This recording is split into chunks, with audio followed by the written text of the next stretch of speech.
Tidak semua penyakit, tidak semua masalah itu selalu disebabkan oleh unsur magic. Bisa juga disebabkan oleh unsur medis dan bisa juga disebabkan oleh unsur psikologis. Hal ini selaras dengan yang disampaikan oleh Pak Ustadz Faizar dalam banyak podcast beliau, bahwa tidak semua kesurupan itu selalu disebabkan oleh unsur magic, santet, kesurupan, kemudian ketempelan dan sebagainya. Bisa juga urusan medis. Seperti yang sering disampaikan itu adalah disebabkan oleh PTSD ya, Post Traumatic Stress Disorder. Atau bisa juga urusan psikologis. Bisa juga urusan psikologis ya, entah ada pengalaman trauma, entah punya kehidupan yang buruk dan lain sebagainya, sehingga kemudian memicu ya, alam bawah sadar untuk merespon seolah-olah seperti kesurupan. Nah, hal ini juga berlaku untuk urusan lainnya. Entah itu urusan asmara yang sulit nggak dapat jodoh, urusan karir yang susah nggak naik-naik pangkat, urusan kesehatan yang susah nggak sembuh-sembuh, nggak sehat-sehat, dikit-dikit sakit, dikit sakit. Tidak semuanya itu selalu disebabkan oleh masalah magic. Bisa juga medis, bisa juga psikologis.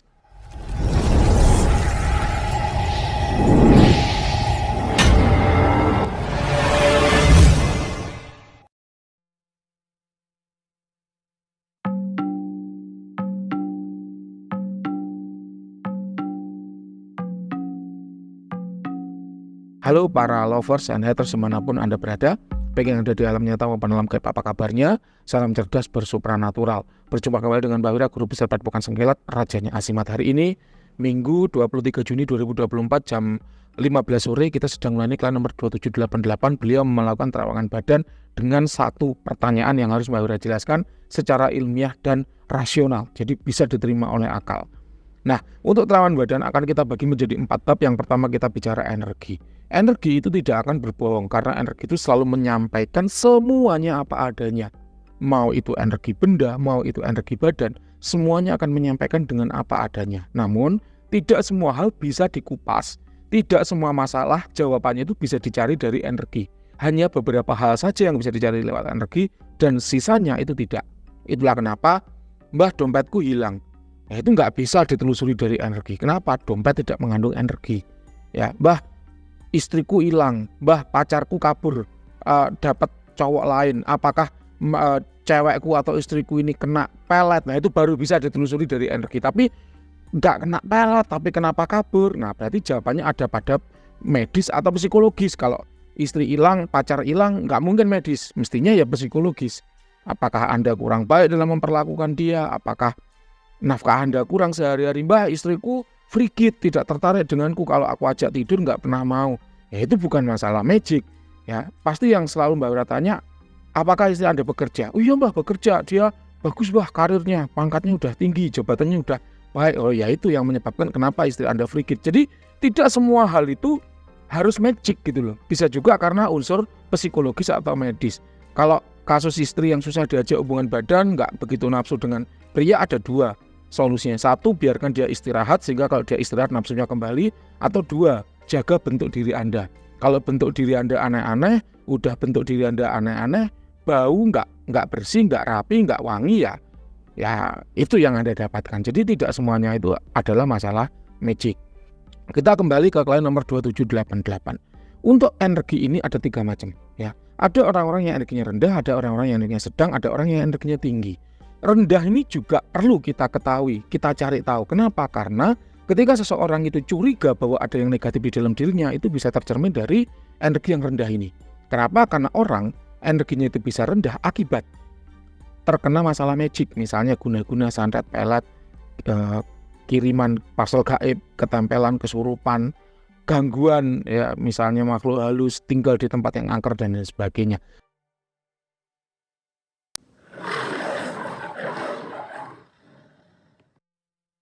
Termasuk pertanyaan klien kali ini, Mbah, apakah ada yang negatif di diri saya? Kok saya nggak bisa nabung? Mbak udah cek, Mbak udah telusuri, ternyata tidak ada yang negatif secara magic di dirinya. Berarti larinya 2, kalau nggak medis, psikologis. Saya nggak percaya, Mbah, kalau diri saya nggak ada unsur magic yang negatif, karena katanya dukun di tetangga saya itu ketempelan. Yaitu kalau Anda selalu percaya pada orang yang dikit-dikit nyalain magic, dikit-dikit nyalain magic. Ya, kondisi karir nggak naik, nyalain magic. Ya, padahal memang dia posisinya sebagai, mohon maaf, security. Mau naik kemana? Paling ya dari security jadi kepala security, udah gitu doang. Ya gajinya nggak naik nyalain magic. Mbah, gaji saya udah 10 tahun nggak naik, apakah ada magic di diri saya? Ketika Mbak Wira tanya, posisinya adalah OB lah, itu ya susah mau naik. Mbah, saya sudah 4 tahun nggak naik gaji, nggak naik pangkat. Saya tanya posisinya apa? PNS. Ya jelas no, PNS 4 tahun nggak naik, wajar. Ya PNS itu kan naik kalau presidennya menaikkan gaji, kalau enggak kan nggak naik. Paling berkara cuma 80.000 tiap tahun naiknya. Ya kalau nggak gitu, jabatan saya stuck, Mbah, 4 tahun nggak naik. Posisinya apa? PNS. Ya PNS kan 4 tahun sekali baru naik golongan. Ya gimana mau pangkat naik kan gitu. Jadi tidak semua hal itu selalu dikaitkan dengan unsur magic. Kita lihat dulu posisinya seperti apa. Mbah, saya susah nabung. Oke, susah nabung. Apa yang saya tanya pertama kali? Penghasilannya berapa? Dijawab antara 4 sampai 10 juta. Tinggalnya di mana? Tinggalnya di Surabaya. Waduh, kalau untuk urusan Surabaya, kemudian sudah berkeluarga, gaji 4 juta, 5 juta, kalau susah nabung wajar. Jakarta 6-7 juta, susah nabung wajar. Ya, apalagi UMR Surabaya itu kan sekitar 4 ya. Artinya UMR itu kan adalah upah minimum regional yang diambil dari biaya hidup seseorang normal, ya, satu orang normal itu selama 1 bulan. Jadi kita nggak usah muluk-muluk ke magic yang nggak kelihatan mata. Kita lihat dulu penghasilan yang kelihatan mata. Kalau penghasilan cuma UMR kemudian dimakan berdua, ya jelas saja nggak bisa nabung. Itu wajar. Anda nggak punya utang aja udah syukur alhamdulillah gitu loh. Ya, kalau penghasilannya 2 kali UMR, ya kan UMR itu biaya hidup di satu kota untuk 1 orang. Kalau 2 kali UMR dipakai hidup sekeluarga, itu nggak punya utang udah alhamdulillah. Jadi jangan berharap Anda punya tabungan gitu. Lalu kalau aku pengen punya tabungan gimana, Mbak? Perbesar income atau perkecil pengeluaran? Kan solusinya selalu hanya itu. Nah, perbesar income dengan cara apa, Mbak? Milikilah usaha sampingan. Loh, Mbak, aku kan juga bekerja. Lakukan di sela-sela Anda bekerja. Atau lakukanlah setelah pulang bekerja gitu, Pak. Ya Mbak Wira, mohon maaf, PNS juga. Tapi Mbak Wira punya usaha sampingan. Mbak Wira lakukan kapan? Sabtu dan Minggu. Seperti hari ini. Minggu waktunya istirahat, PNS-PNS lain main, pelesir, liburan, jalan-jalan, healing. Mbak Wira enggak terawangan. Mbak Wira enggak memulai bisnis yang baru. Mbak Wira enggak. Mbak Wira membesarkan bisnis yang sudah ada gitu, Pak. Jadi kembali lagi untuk klien nomor 2788 tidak ada unsur yang negatif di badan. Hal ini ditandai dengan energi diri Anda yang stabil. Jadi tidak ada unsur negatif atau unsur magic negatif pada diri Anda. Itu Mbak Wira tidak menemukannya. Jelas ya? Jadi ketika Anda bertanya ke dukun tentang diri Anda, apakah Anda kena santet, kena pelet, kok badan saya gatal-gatal, kok saya nyeri, mending tanyakan ke dukun yang kompeten. Karena kalau dukun yang pikirannya hanya magic, pasti dikit-dikit kena santet, dikit-dikit kena pelet. Gitu, Pak. Kita kembali. Yang kedua adalah orang yang energinya tinggi. Nah, orang yang energinya tinggi ini ada sebabnya, Pak. Jadi nggak kemudian orang tiba-tiba lahir energinya tinggi, nggak, Pak.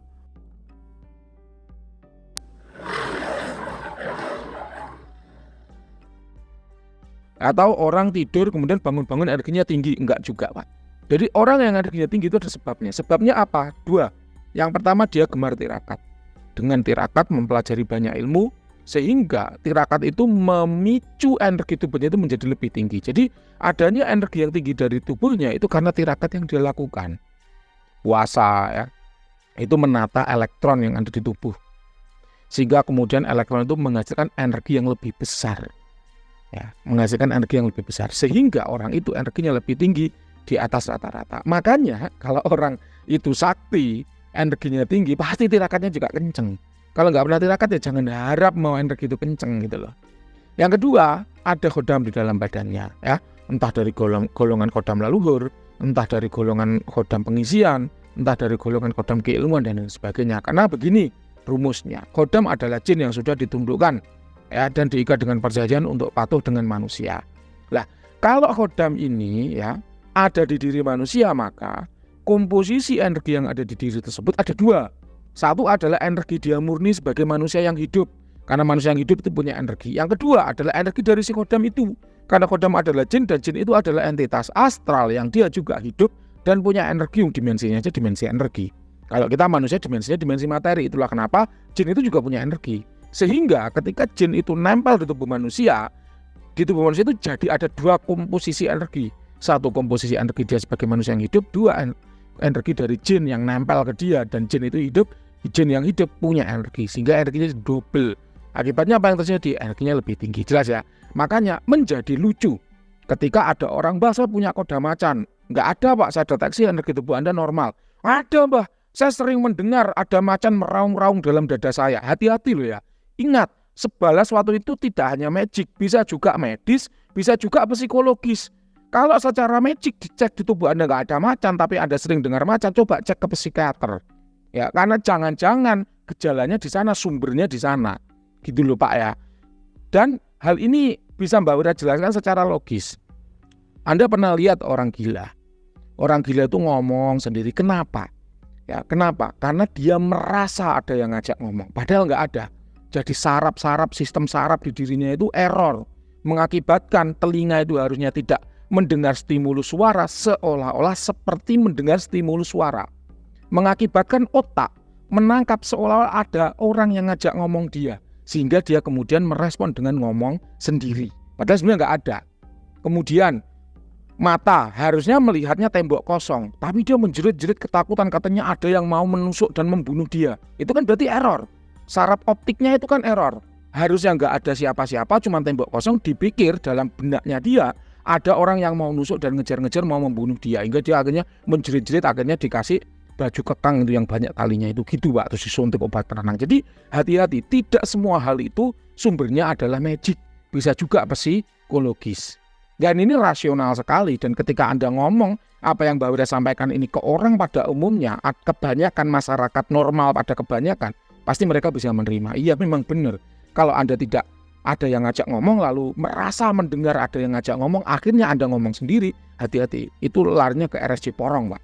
Ya, sama orang yang mendengar suara macan meraung-raung dalam dirinya, ketika dalam magic dilihat nggak ada, tapi dia merasa ada, itu larinya ke RSC porong. Gitu. Kita lanjut. Kemudian yang ketiga adalah orang yang energinya itu stabil di tengah-tengah. Jadi dibilang tinggi juga tidak, dibilang rendah juga tidak.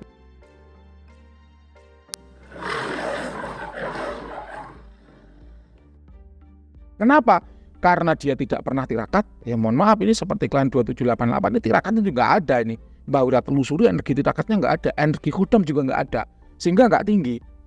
Dan dia juga tidak rendah. Kenapa? Ketempelan juga enggak, kena magic juga enggak, kena sihir juga enggak.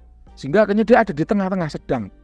Tidak tinggi, tidak rendah. Ini bukan seperti omongan dukun-dukun konvensional yang, "Mbah, siapa ini pencurinya, Mbah? Pencurinya ini orang yang tidak jauh dan juga tidak dekat." Bingung orang. Sopo tidak jauh dan tidak dekat. Ini orangnya kenal dengan Anda ini dan bisa mengerti situasi rumah Anda. Rambutnya tidak pendek dan juga tidak panjang. Sopo kan gitu. Nah, kalau Mbak Wira ngomong tidak tinggi dan rendah, ada sebabnya, ada indikatornya. Jadi Anda masuk orang yang kategorinya sedang. Artinya tidak ada tirakat yang Anda lakoni, tapi dibilang ada yang negatif juga tidak. Ya, sehingga ada di tengah-tengah. Jadi pertanyaannya Anda, "Mbah, kenapa kok saya masalah rezeki ini banyak halangan? Ya, apa ada kaitannya dengan 2 pusaka peninggalan?" Jawabannya tidak. Ya. Dan cara paling mudah membuktikan itu seperti ini, Pak. Biasanya Anda dapat duit 5 juta, ambillah 5 juta. Ada keris, bisa nabung nggak? Oh, ada keris juga nggak bisa nabung, Mbah, 5 juta. Keris itu lalu Anda titipkan ke adik Anda. Nggak ada keris, bisa nabung nggak? Nggak ada keris juga tetap nggak bisa nabung. Berarti masalah Anda bukan pada keris itu. Kan namanya orang ilmiah itu kan pasti gitu, Pak. Orang sains itu kalau menguji ada beda nyata antara sebelum dan sesudah kan selalu seperti itu. Ketika ada bendanya, ada perubahan nggak? Ya tetap nggak bisa nabung. Lalu bendanya kita pindah, nggak ada bendanya. Gimana? Bisa nabung nggak? Ya tetap sama aja, Mbak, nggak bisa nabung. Ya berarti benda itu tidak signifikan. Namanya kan gitu, nggak ada beda nyata antara benda itu ada di tempat Anda atau tidak ada di tempat Anda. Jelas ya? Nah, tapi kalau umumnya memang gaji itu hanya 1 kali UMR atau 2 kali UMR, hal mana kalau di Surabaya itu mungkin sekitar 4 juta ya, 4 juta sampai 8 juta terus nggak bisa nabung, itu kalau saya bilang wajar, Pak. Nggak masalah gitu loh dalam kerezekian Anda. Jadi nggak ada yang bilang, "Oh, rezekimu seret karena kamu nggak bisa nabung, gajimu piro 4 juta sampai 8 juta." Itu normal, Pak, kalau saya bilang. Karena ya biaya hidup di Surabaya seperti itu. Biaya 2 orang itu ya 2 kali UMR. Kecuali gajimu piro, Mas? Gaji saya 40 juta, tapi saya kok nggak bisa nabung. Ya itu baru masalah. Ya, itu baru masalah. Tapi kalau cuma gaji 1 kali UMR, 2 kali UMR nggak bisa nabung, itu wajar dan normal. Oke, pertanyaan Anda sudah terjawab dan kemudian juga sudah saya jelaskan secara rinci. Nah, ini yang ke belakang tinggal kembangannya doang ya. Syarat kalau memang terawan badan pasti ada kembangannya ini. Baik. Semoga menjawab pertanyaan Anda ya. Sekarang kita tutup untuk bab energi, kita tutup juga bab rezeki Anda ya, permasalahan rezeki yang susah nabung dan sebagainya kita tutup. Sekarang kita lanjut yang kedua, kita bicara aura. Aura adalah manifestasi dari energi. Karena energi itu nggak bisa kita lihat, Pak. Kalau kita ingin melihat energi ya kita lihat manifestasinya. Energi itu bervibrasi, dia punya spektrum, dia menghasilkan warna. Warna itu yang kemudian kita lihat, oh energinya seperti ini, warnanya apa? Energinya begini, warnanya apa? Untuk aura ya, warna energi Anda itu dominan merah. Sebetulnya hal ini saya sayangkan ya, kenapa? Karena kalau marketing itu biasanya membentuk auranya itu jadi biru. Hal ini menandakan bahwa, mohon maaf, Anda memiliki karakter sigap, cekatan, cepat ya, kemudian apa-apa itu serba cepat. Tapi kalau orang yang tinggal di Surabaya kemudian cekatan itu kalau saya bilang normal. Karena memang orang pesisir itu ya gitu, orangnya cepat, keras, kerja keras, disiplin, kemudian etos kerjanya tinggi, pantang menyerah, tidak mudah putus asa, itu normal kalau orang-orang daerah pesisir.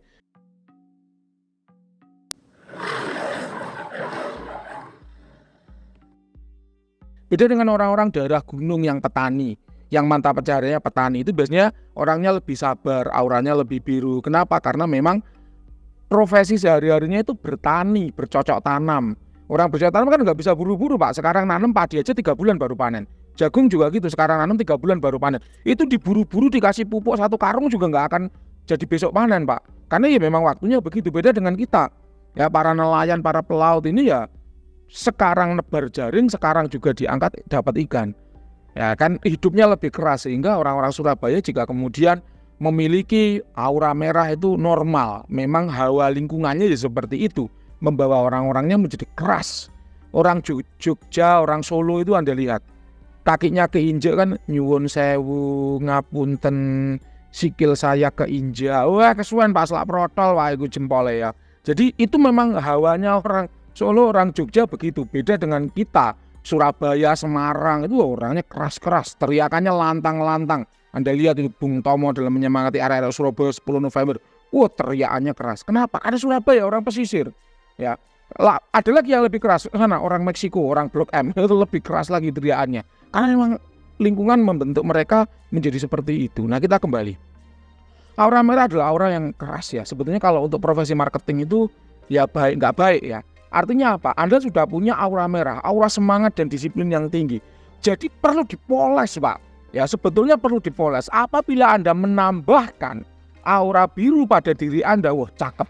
Ya jadinya aura merah dan biru. Itu aura pengasihan yang kuat sehingga mudah mensugesti dan mempengaruhi orang lain agar closing mau membeli dagangan Anda. Apalagi profesi Anda sebagai marketing. Mbak Wira itu auranya dominan adalah biru. Kenapa? Karena Mbak Wira seorang marketing. Mbak Wira menjual produk apa, jasa supranatural kan begitu. Sehingga Mbak Wira merasa perlu ya melengkapi diri dengan aura biru. Caranya gimana? Dengan memakai azimat-azimat tipe pengasihan, Pak. Azimat-azimat tipe kerejekian dagang, azimat-azimat tipe penglaris dagangan itu bagus, Pak, untuk melengkapi aura Anda yang sudah ada basic merah ini. Nggak apa-apa, bagus-bagus saja. Tapi alangkah lebih indah kalau aura merah ini dipoles dengan aura biru, karena profesi Anda adalah seorang marketing. Dan itu udah banyak Mbak Wira jelaskan dalam video YouTube di channelnya Mbak Wira tentang aura biru dan bagaimana memaksimalkan aura biru. Jelas ya? Kita lanjut. Yang ketiga adalah untuk titik-titik cakra yang terbuka. Mbak Wira melihat ada 3 titik cakra yang terbuka dengan deras, dengan besar, yaitu root cakra, cakra dasar yang ada di tulang ekor, berhubungan dengan energi, stamina, gairah, daya hidup ya. Kemudian seks cakra yang ada di tulang kemaluan ya, daerah kemaluan, ini berhubungan dengan intuisi ya. Kemudian intuisi, daya kreativitas ya, daya kreativitas, kemudian gairah hidup ya, semangat. Kemudian yang ketiga yaitu root solar cakra yang ada di daerah pusar ya, 3 jari di bawah pusar lebih tepatnya. Ini berhubungan dengan stamina, kemudian energi kita dalam menjalankan kehidupan sehari-hari. Orang yang 3 titik cakra yang terbuka tidak mudah lelah ya, kemudian staminanya bagus, daya juangnya tinggi, dan aura dominan merah karena memang 3 titik cakra ini warnanya itu merah kuning ya, oranye ya, merah semu-semu kuning dominan, sehingga membuat aura diri Anda itu dominan di merah. Yang terakhir kita bicara ada tidaknya khodam di badan. Ada 4 macam khodam, Pak. di badan seseorang. Yang pertama yaitu khodam leluhur, yaitu khodam yang dulunya mengikuti leluhur Anda, kemudian setelah leluhur ini meninggal ya, khodam leluhur ini akan memilih mengikuti anak cucunya yang mana gitu, yang memiliki aura dan energi yang mirip dengan si leluhur tadi.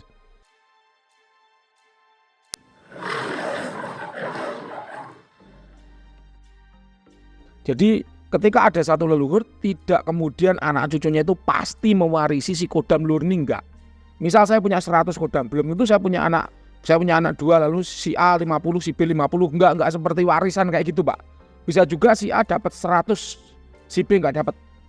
Ya, saya punya 100 khodam, lalu saya punya 2 anak, si A sama si B, bisa jadi si A dapat 100, si B enggak dapat. Bisa juga si A enggak dapat, si B enggak dapat, juga bisa. Jatuhnya ke cucu misalnya, itu juga bisa. Jadi nggak selalu kita keturunan dukun lalu kita pasti punya khodam leluhur. Nah, untuk klien nomor 2788 tidak ada khodam leluhur ya, Mbak Wira cek. Kemudian yang kedua yaitu khodam pengisian ya, yaitu khodam yang sengaja diisikan ke badan untuk tujuan tertentu juga nggak ada. Mbah, saya kemarin tuh habis beli khodam, Mbah, diisikan ke badan, kok nggak ada? Ya mungkin cuma ditempel di luar ya, sehingga secara bonding jauh, sehingga tidak terdeteksi atau terbaca ketika dilihat. Mbah, kemarin saya habis menelan kapsul Allah, katanya di kapsul itu ada khodam naganya, kok nggak ada? Wah, berarti Anda kemakan iklan. Mbah, kemarin saya menelan gotri, katanya di gotri itu ada dewa Zeusnya, kok nggak kebaca sama Mbak Wira? Ya berarti Anda korban iklan. Karena memilih dukun yang benar itu sulit. Sebagaimana kata pengusaha bahwa memilih partner kerja yang benar sesulit memilih jodoh ya. Sama, memilih dukun yang benar itu juga sesulit memilih jodoh. Yang terakhir yaitu khodam yang menjadi khodam diri Anda karena unsur suka atau cinta, ini juga tidak ada. Demikian yang bisa Mbak Wira sampaikan untuk terawangan klien nomor 2788. Silakan kalau ada yang kurang jelas boleh ditanyakan. Terima kasih, semoga bermanfaat. Akhir kata, Assalamualaikum warahmatullahi wabarakatuh. Ada kurang lebihnya mohon maaf yang sebesar-besarnya.